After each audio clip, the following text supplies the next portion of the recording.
Okay, so today we're going deep on something pretty serious. Yeah. We're looking at Cuba Right. and, specifically this energy crisis that they're dealing with right now. Yeah, absolutely. A huge problem. I mean, it's way beyond just like, Yeah. your lights flickering or Oh. having a brownout or something. This is a system failure. This is like a full-on Yeah. breakdown, and you sent this in and you really wanted to get past those headlines and kind of understand what's going on, and so that's what we're going to do. Absolutely. We're going to kind of unpack the situation using this YouTube video that you sent in. Yeah, I mean, it's what really grabs you is the extent of this Yeah. this problem, right? It's not just like the lights are flickering. Right. It's like Yeah. crucial utility is breaking down. And it's interesting because I think that's a really good point to start is like, think about what it would be like if you went days without power. Yeah. I mean, no internet, no refrigerator, Yeah, it's unimaginable for most of us. no AC, especially in a place like Cuba. Right, right. But this is the reality for so many people. Absolutely. And the video really brings out the urgency of this. Yeah. They talk about a nationwide blackout that happened just recently Yeah. that lasted 48 hours. 48 hours. I mean, 2 whole days. That's unbelievable. Yeah, and get this, that was the 4th nationwide blackout in the past 6 months. Oh, wow. So this isn't just a blip on the radar. Right. This is a Yeah. pattern. This is a trend, and it's a worrying one. Yeah. Yeah. Yeah. So it's a different thing than, say, when we see those Yeah. global blackouts that happen sometimes where, It's planned. yeah, where it's planned and it's temporary. Yes. Right. It's like to raise awareness. This is not. No, not at all. This is a lack of power. This is a fundamental lack Yeah. of stable electricity. Yeah. And beyond these major events, like you said, these national blackouts, they're experiencing just constant disruption in their daily lives. Yeah. So like even in Havana, Right. they're seeing rolling blackouts lasting 4 to 5 hours every day. In Havana. In Havana, yeah. 4 to 5 hours. And then when you go outside of Havana Yeah. into other provinces, Into 20 hours? 20 hours a day without electricity. Yeah.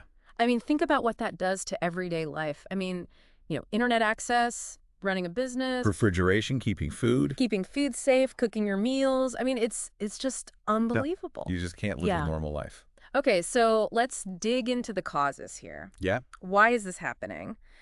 The video points to this long-standing reliance on generating electricity from oil, Right? which, really became a thing back in the 80s and 90s. And the reason they chose oil has a lot to do with their relationship with the Soviet Union back then. Yeah, the Soviet Union was providing them with free oil Right. as part of their alliance. Right. Yeah. So at the time, it made sense. It made perfect sense. Like, why not Yeah, free oil? We'll just build power plants around that. absolutely. Okay, so then the Soviet Union collapses. 1990s. Early 90s, yeah. And that free oil, It dries up. gone. Yeah, that was the first major shock to Aw. their energy security. Yeah, and then Venezuela, Steps in. steps in, but, that's become a little bit shaky as well. Yeah, increasingly shaky. Right.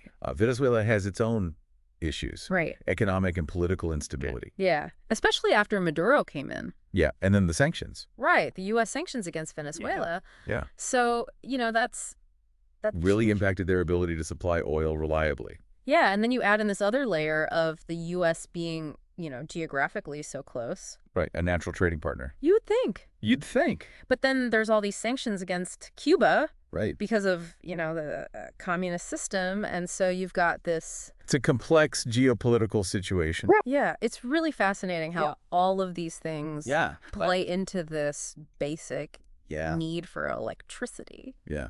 Decisions made decades ago. Right.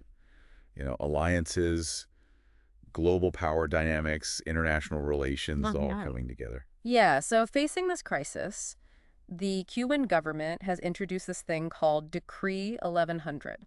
Oh. And this is where things get really interesting. Yeah. So the main thing about this decree is they're requiring major energy consumers, mostly businesses, Right. to shift at least 50% of their energy use to renewable sources. Wow. So instead of the government, So they're passing the buck, essentially. either like Yeah. okay, businesses, you're going to be responsible for Yes. putting in solar panels. Solar, wind, whatever it takes. Yeah, wind power, whatever. 50% renewable. Yeah, so you can just imagine like the financial burden that this puts on these Yeah, businesses. absolutely. I mean, they're already struggling. They're already struggling with these outages, Right. hitting their productivity. Yeah, and now they're being asked to make these huge investments. in green energy. Yeah, Yeah, and I mean, how realistic is that?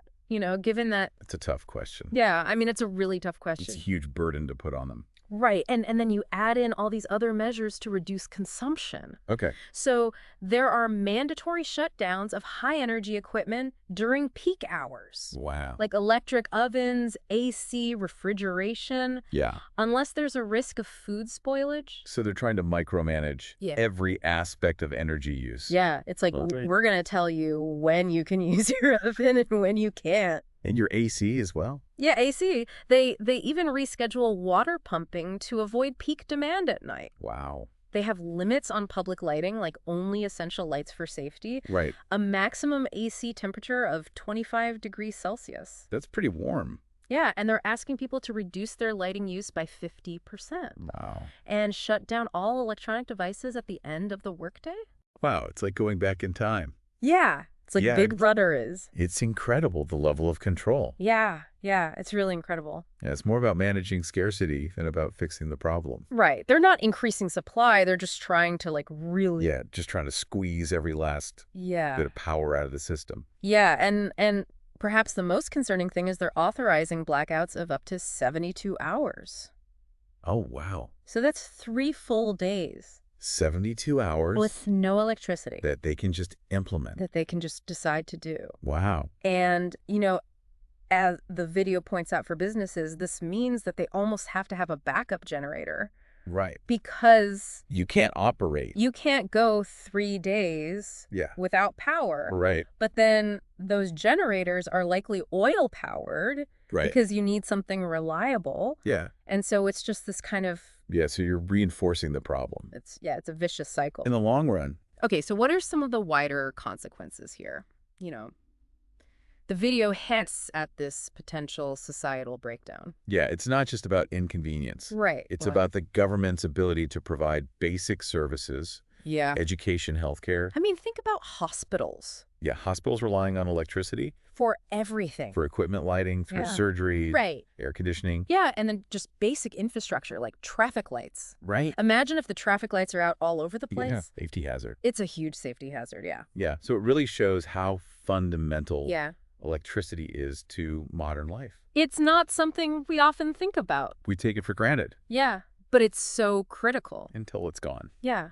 And then the report also touches on these U.S. travel restrictions, Right. specifically when the Trump administration put Cuba on this On the red list? red list, yeah, which basically banned travel from Cuba to the U.S. Yeah. So, that's a huge impact on Cuban citizens. Right. They can't visit family, Yeah. can't seek work. They can't even just go for a little break from. From the difficulties back home. Right. And as the report says, it could lead more Cubans to try to immigrate illegally, Yeah. which is, A dangerous alternative. dangerous alternative. Yeah, so it's just another layer of this complex situation. Yeah, it's really highlighting the human cost of Yeah. these geopolitical decisions. Okay, so let's pull this all together. And what's the future look like? Yeah. Well, the video stresses that things in Cuba have been getting worse for over 3 years now. Right. And it's this combination of things. You've got the aging infrastructure. Yeah, the infrastructure's in a bad state. Yeah, it was built decades ago. Needs repair. Right. They haven't kept up with maintenance. And then they're reliant on this expensive oil, Yeah. which they can't really afford. And they don't have that support from the Soviet Union or Venezuela anymore. Exactly. And the report emphasizes that Cuba just doesn't have the money to fix it. Yeah. They can't afford They can't afford to it. replace the aging infrastructure Yeah. with, new and better options. So it's a tough cycle to break. Yeah, it's like this downward spiral. Yeah. Lack of power hinders the economy, Right. which means they can't invest in solutions. And so the government's current plan, which is, curb consumption, shift the burden to businesses, Yeah. it's not really addressing the fundamental issues. No, it's a Band-Aid solution. Yeah, it's a ban. It's not a long-term fix. And the presenter goes so far as to say that it's going to get worse. Yeah. In 2025, potentially leading to a humanitarian crisis Oh, wow. on top of the economic one. Yeah. Yeah, and they end the video with this image of, this nightmare scenario for Cuban citizens Right. facing these prolonged outages, Isn't uncertain. living with this constant uncertainty. Yeah. Yeah, it's pretty powerful. It really brings it home. It does, yeah. It makes you realize. How much we take it for granted. Yeah, Stable electricity. right. I mean, imagine that happening here. What would we do? Yeah, what would happen to our community? It's a good thought experiment. It is, yeah, it really is. Makes you think about our own vulnerabilities. Yeah, and, this deep dive has given you a really good look at this situation based on that report. But, it is a dynamic situation. Yeah. Things are constantly changing. Absolutely. So definitely encourage you to keep looking at other sources. Keep learning. Yeah, and get a broader perspective on this. Yeah, it's a fascinating topic. It is, yeah, really Yeah. fascinating. Thanks for taking this deep dive with us today. My pleasure. Okay, Yeah. that's it for this one. Until next time. We'll see you next time.